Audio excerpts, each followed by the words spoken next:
Hello friends, मैं हूं सन्मय प्रकाश और आप देख रहे हैं weekly current affairs.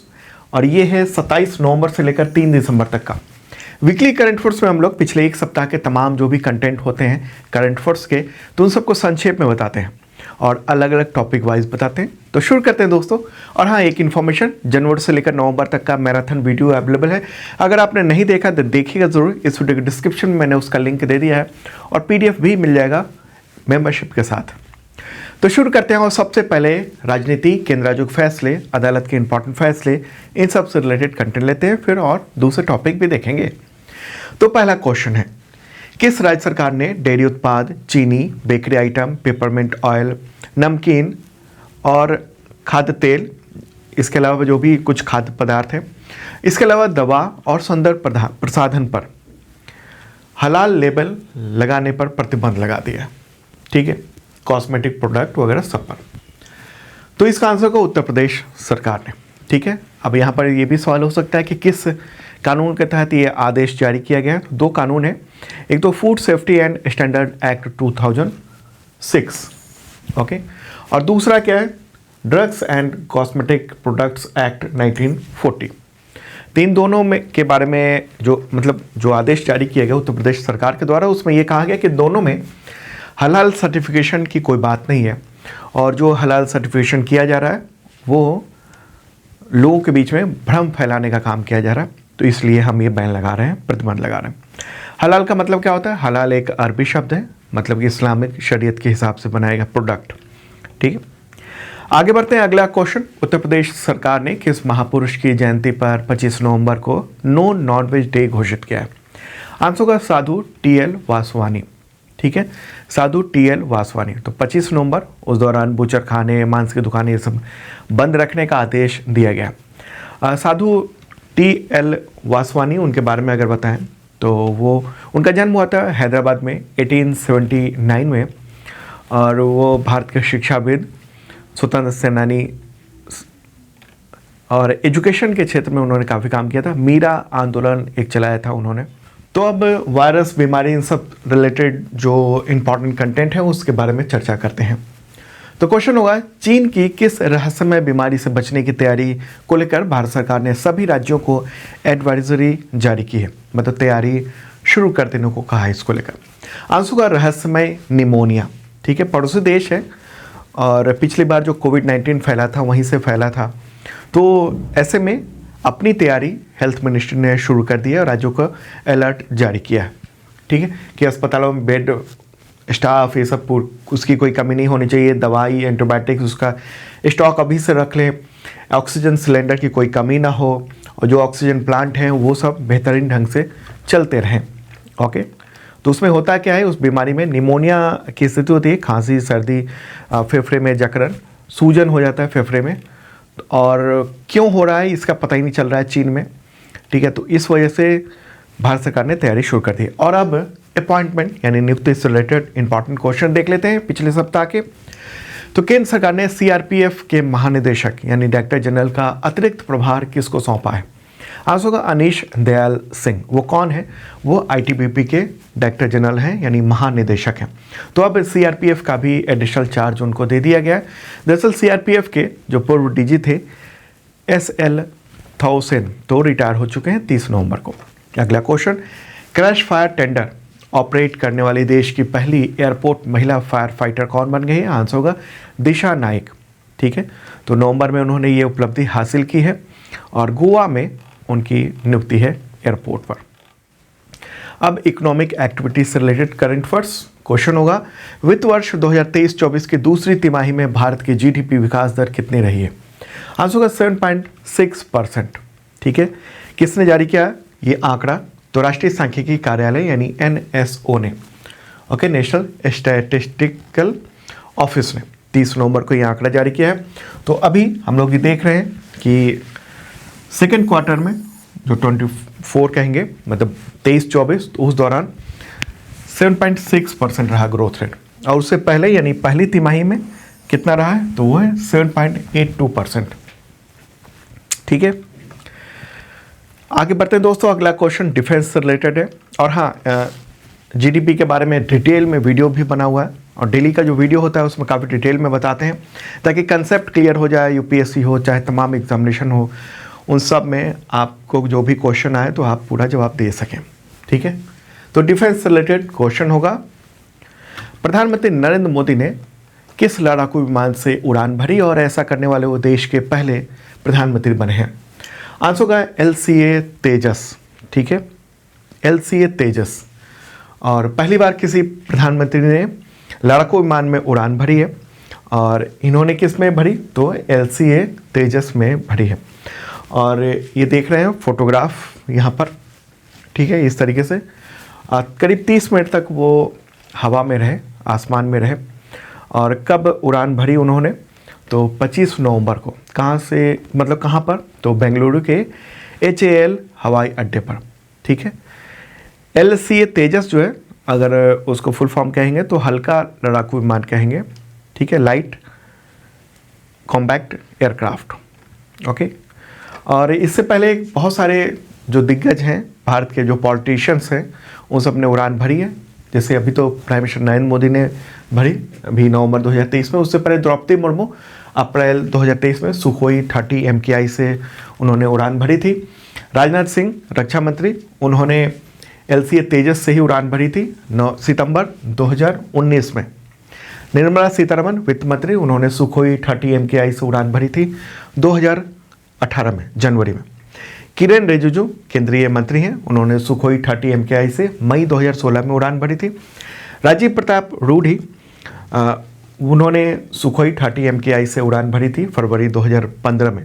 Rao Inderjit Singh, उन्होंने सुखोई 30 MKI से अगस्त 2015 में उड़ान भरी थी।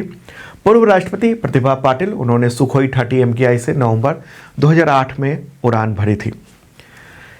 APJ अब्दुल कलाम पूर्व राष्ट्रपति, उन्होंने सुखोई 30 MKI से जून 2006 में उड़ान भरी थी।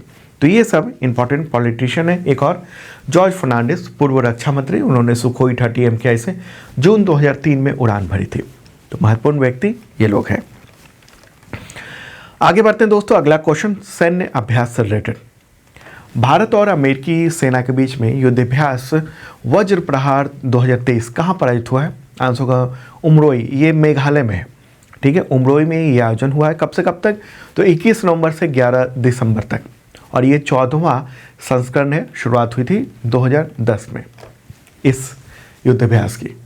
और अब इवेंट से रिलेटेड क्वेश्चन, घटना, दुर्घटना, आयोजन, ओके, उन सब से रिलेटेड। जैसे प्रतिमा का अनावरण किया, ये भी एक इवेंट है। तो क्वेश्चन होगा, सुप्रीम कोर्ट परिसर में डॉक्टर BR अम्बेडकर की प्रतिमा का अनावरण किसने किया? आंसर होगा द्रौपदी मुर्मू। राष्ट्रपति द्रौपदी मुर्मू ने 26 नवंबर को, जब भारतीय संविधान दिवस मनाया जाता है, उसी के दौरान उन्होंने अनावरण किया इस मूर्ति का। सुप्रीम कोर्ट परिसर में अभी तक डॉक्टर अम्बेडकर की मूर्ति नहीं थी, तो वहाँ पर ये प्रतिमा लगाई गई है। अब एनवायरनमेंट से रिलेटेड क्वेश्चन लेते हैं, और ये उत्तराखंड वाला मामला कहीं ना कहीं एनवायरनमेंट से ही जुड़ा हुआ है, इसलिए। तो क्वेश्चन होगा, उत्तराखंड के सिलकियारा टनल में फंसे 41 मजदूरों को किस पारंपरिक तकनीक से बाहर निकाला गया है? आंसर होगा रैट होल माइनिंग। ठीक है, क्या कहेंगे? Rat hole mining. देखिए, जहाँ पर बड़ी बड़ी मशीनें फेल हो गई थी, सिर्फ 6 रैट माइनर्स ने और कुछ और 6 और लोगों की मदद से खुदाई कर दी और 28 घंटे में ही काम पूरा कर दिया। वैसे तो लोग वहाँ पर 17 दिन तक फंसे रहे, या कहें 17वें दिन निकल सकें। जो मजदूर फंसे हुए थे 41। कब फंसे थे लोग? 12 नवंबर की सुबह फंसे थे। ये है टनल, इसी में अंदर। ओके, मजदूर कब निकले? तो 28 नवंबर को निकले हैं। रैट होल माइनिंग क्या होता है? रैट का मतलब होता है चूहा, होल का मतलब छेद हुआ, तो माइनिंग का मतलब खुदाई। तो मतलब साफ है कि छेद में घुसकर चूहे की तरह खुदाई करना।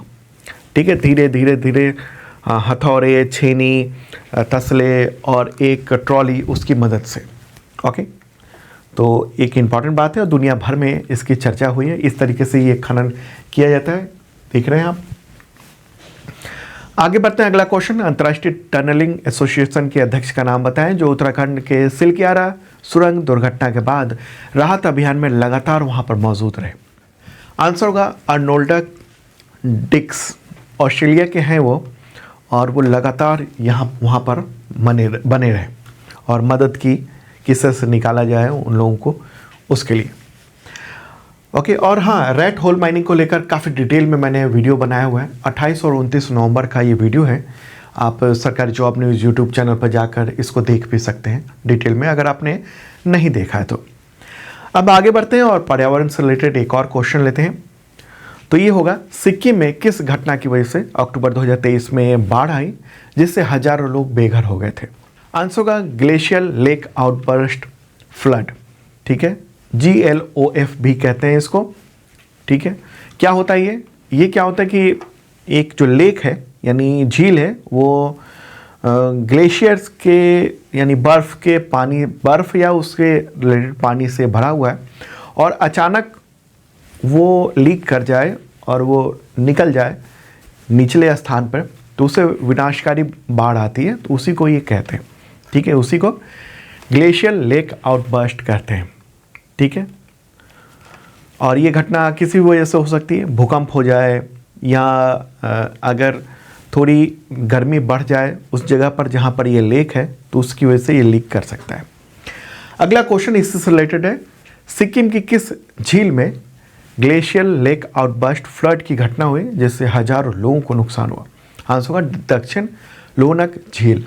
ठीक है, क्या है? दक्षिण लोनक झील। ओके, आप सोच रहे होंगे कि ये अक्टूबर वाली घटना अभी क्यों बता रहे हैं। दरअसल ये अक्टूबर में ये कंटेंट जो है बन तो गया था, लेकिन वो आपको प्रेजेंट नहीं कर पाए थे, बता नहीं पाए थे।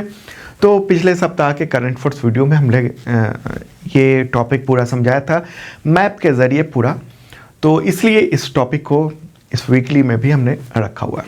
ठीक है, अब दोस्तों आगे बढ़ते हैं और स्पोर्ट्स से रिलेटेड इंपॉर्टेंट क्वेश्चंस देख लेते हैं। क्वेश्चन होगा, वेस्ट इंडीज के किस देश ने ICC T20 वर्ल्ड कप 2024 की संयुक्त मेजबानी से इनकार कर दिया? आंसर होगा डोमिनिका। क्या है? डोमिनिका। ठीक है, मेजबानी से इनकार करने की क्या वजह है? कहा कि हमारी तैयारी नहीं हो पाई है, छोटा सा देश है वो डोमिनिका। ठीक है, और वेस्ट इंडीज जो है ना, वो कोई एक देश नहीं है, कई सारे देशों का एक समूह है, और वो सारे देश जो है ना, वो वैसे तो उत्तरी अमेरिका महादेश में आते हैं, लेकिन उसको आप कह सकते हैं मध्य एशिया के आसपास के हैं, और कैरेबियाई कुछ सारे देश हैं, उन सबको मिलाकर हम कहते हैं वेस्ट इंडीज़। तो उसी के खिलाड़ी यानी उन तमाम देशों के करीब 13 देश हैं, द्वीपीय देश हैं, छोटे छोटे देश हैं, और ज़्यादातर की जो मुद्रा है वो US डॉलर ही है, क्योंकि बहुत छोटे देश हैं इस वजह से। ठीक है, तो उसी के चुने हुए खिलाड़ी जो है ना, वेस्ट इंडीज़ के नाम से क्रिकेट खेलते हैं। ओके, चलिए आगे बढ़ते हैं। अगला क्वेश्चन, खेलो इंडिया पैरा गेम्स 2023 के शुभंकर का नाम बताएं। मस्कट। आंसर होगा उज्ज्वला। ठीक है, क्या है? उज्ज्वला। ये गौरैया है, तो उसी को नाम दिया गया है उज्ज्वला। ओके, उज्ज्वला। आगे बढ़ते हैं, अगला क्वेश्चन लेते हैं। डेविस कप 2023 की विजेता टीम का नाम बताएं। आंसर होगा इटली। ठीक है, 47 ईयर के बाद इटली ने डेविस कप 2023 जीत लिया है। ये टेनिस टूर्नामेंट होता है जिसमें टीम खेलती है। फाइनल मैच कहाँ हुआ? स्पेन में हुआ है। अब दोस्तों अवार्ड से रिलेटेड इंपॉर्टेंट क्वेश्चन देखते हैं। बुकर प्राइज 2023 किसने जीता है? आंसर होगा पॉल लिंच। किस बुक के लिए? प्रॉफिट सॉन्ग नाम से एक बुक है, तो इस वजह से पॉल लिंच को ये बुकर प्राइज दिया गया है। कब? 26 नवंबर को दिया गया है, लंदन में आयोजित एक कार्यक्रम के दौरान। अगला क्वेश्चन, वर्ष 2022 के लिए इंदिरा गांधी शांति पुरस्कार किन्हें प्रदान किया गया? नवंबर 2023 में दिया गया अवार्ड। आंसर होगा 2 को, यानी इंडियन मेडिकल एसोसिएशन यानी IMA और trend nurses association of India. ठीक है, तो इन दोनों संगठनों को ये अवार्ड दिया गया है। ये अवार्ड जो है ना, वो शांति, निरस्त्रीकरण, विकास के लिए दिया जाता है।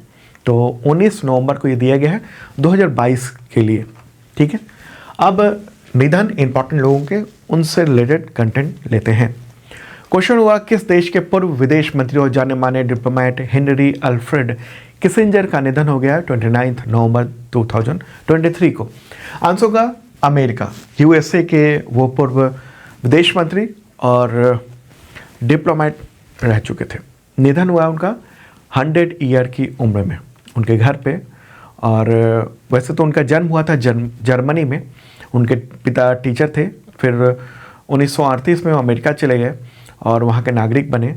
फिर सेना में काम किया वहाँ, फिर काउंटर इंटेलिजेंस कोर में काम किया, फिर राष्ट्रीय सुरक्षा सलाहकार बने, NSA बने यूएसए के, बाद में विदेश मंत्री बने।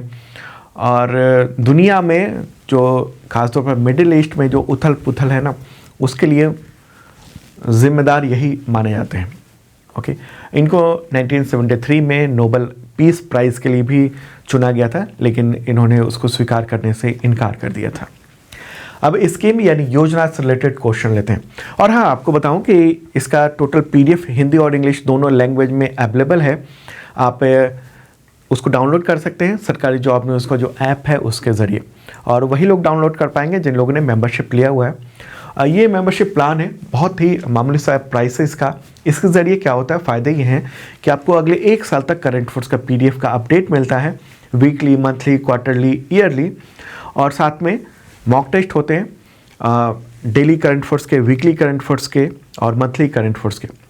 तो पिछले कुछ महीनों के तमाम करंट अफेयर्स के टेस्ट अवेलेबल हैं, इस सप्ताह के टेस्ट अवेलेबल हैं, PDF अवेलेबल है, तो डाउनलोड कर सकते हैं जिन लोगों ने मेंबरशिप लिया हुआ है।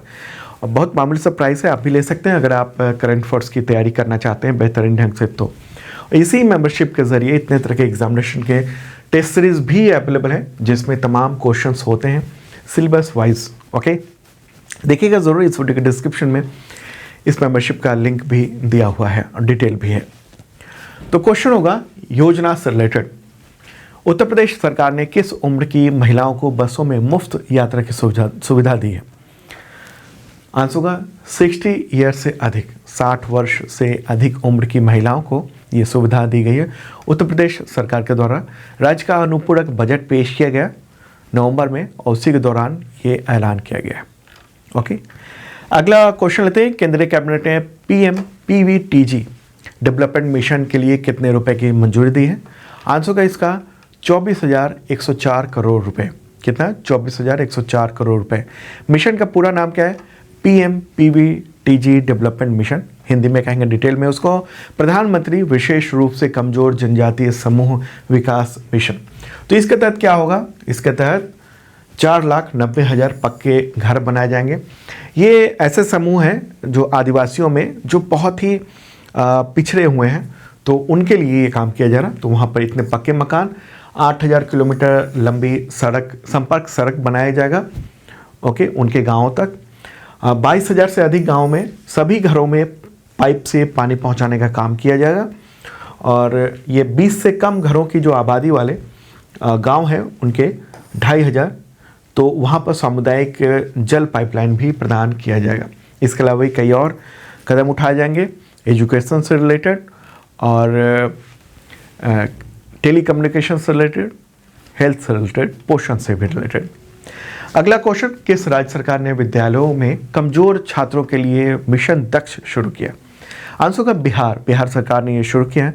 इसमें यही होगा कि क्लास 3 से लेकर 8th तक के जो स्टूडेंट हैं, उनमें जो कमज़ोर स्टूडेंट हैं, जो पढ़ाई में थोड़े पिछड़े हुए हैं, तो उनको स्पेशल क्लास दिया जाएगा।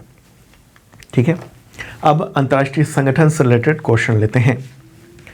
और एक इम्पॉर्टेंट इवेंट हो रहा है, तो कहाँ पर हो रहा है वो क्वेश्चन है।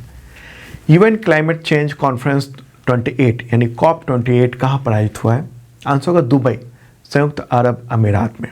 ठीक है, उसमें प्राइम मिनिस्टर नरेंद्र मोदी भी पहुँचे और हालांकि वो लौट भी आए हैं। तो अभी ये चल ही रहा है, आयोजन हो रहा है इसका, और ये 12 दिसंबर तक चलेगा। 30 नवंबर को शुरू हुआ है, 12 दिसंबर तक चलेगा। तो इसके बारे में भी हम डिटेल बताएंगे आपको।